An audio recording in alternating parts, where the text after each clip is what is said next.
পল্টন থানার মানব পাচার মামলায় গ্রেপ্তার দেখানো হয়েছে ১/১১ আলোচিত সাবেক সেনা কর্মকর্তা মাসুদ উদ্দিন চৌধুরীকে। ঢাকা মহানগর গোয়েন্দা পুলিশ বলছে, মাসুদ উদ্দিন চৌধুরীর বিরুদ্ধে ১১টি মামলা আছে। ১/১১ সময়ে তার নির্দেশে রাজনৈতিক নেতাদের নির্যাতনের বিষয়টিও তদন্ত করা হবে।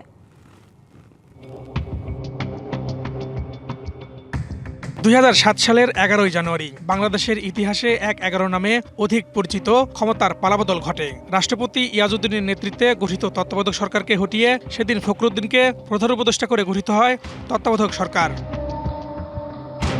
সে সময় সেনাপ্রধান ছিলেন মঈন আহমেদ, আর নবম পদাত্মক ডিভিশনের জিওসি ছিলেন মাসুদ উদ্দিন চৌধুরী। পরবর্তীতে তাকে প্রমোশন দিয়ে লেফটেন্যান্ট জেনারেল করে গুরুতর অপরাধ দমন সংক্রান্ত জাতীয় সমন্বয় কমিটির সমন্বয় করা হয়। বলা হয়, মাসুদ উদ্দিন সেই সময়কার ১/১১ প্রেক্ষাপটের হোতা। ২০০৮ সালে তাকে অস্ট্রেলিয়ায় হাইকমিশনার হিসেবে নিয়োগ দেওয়া হয়। পরবর্তীতে দেশে ফিরে ২০১৮ ও ২০২৪-এর বিতর্কিত নির্বাচনে ফেনী ৩ আসন থেকে জাতীয় পার্টির এমপি হন। এ সময়ে জড়ান বিভিন্ন ব্যবসার সঙ্গে। নগদ নিয়ে এলো হার না মানা হার অফার। সর্বনিম্ন ১০,০০০ টাকা রেমিটেন্স নগদে পাঠালে থাকছে স্বর্ণের হার জেতার সুযোগ।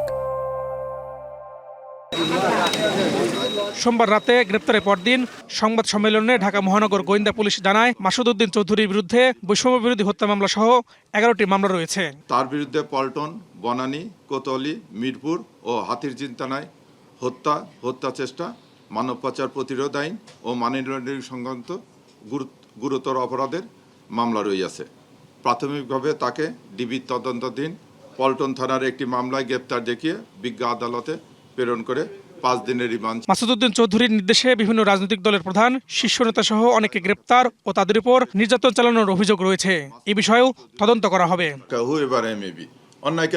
এরকম যদি কোনো বিষয় এসে বা এরকম যদি কেউ থাকে যে কেউ ওনার দ্বারা ক্ষতিগ্রস্ত হয়েছে, সে ক্ষতিগ্রস্ত যে কারো অধিকার আছে আইনের আশ্রয় নিয়ে, এখনো যদি নেয় আমরা তাকে ওয়েলকাম জানাবো। আর আমরা যদি এটা পাই, যদি তদন্ত আমাদের তদন্ত, আমরা তো অবশ্যই যথাযথ ব্যবস্থা নেব। ডিবি প্রধান আরও জানান, এর আগেও তাকে গ্রেপ্তারের চেষ্টা করা হলেও সম্ভব হয়নি। এর আগেও আমরা একাধিকবার ওনাকে গ্রেপ্তারের প্রচেষ্টা নিয়েছি, ওনাকে কিন্তু পাওয়া যায়নি। Farhaduzzaman, DBC news, Dhaka.